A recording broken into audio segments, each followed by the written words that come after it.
Nunod sa daghang kaso sa COVID-19, karon pa lang nangandam na ang Dakbayan Sugbo din usa sa gitanaw nga himuong isolation facility mao ang Cebu City Sports Center. Ano ang report? Sumani Konsehal Joel Garganera ang Pangulo sa EOC nga posibleng himuon nga isolation facility sa mga COVID positive ang Cebu City Sports Center. Kini kun modaghan pagyud ang kaso sa COVID. Hinuon nang hinaot kini nga dili na magamit ang complex basta mo kooperar ang tanan sa pagkontrol sa virus. Napahinuon, available nga mga isolation facility sa syudad apil na ang CCQC ug mga BIC.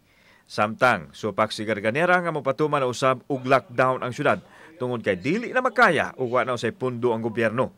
Ang Dakbayan Sugbo nakatala og 211 ka mga bagong kaso sa COVID-19, din miabot na sa 1,748 ang active cases karon sa Cebu City. Tinabangay gini, and then for a while, perhaps within the week, before the week ends, panormalize na nato, pero di na nato ikanigar nga misaka yun.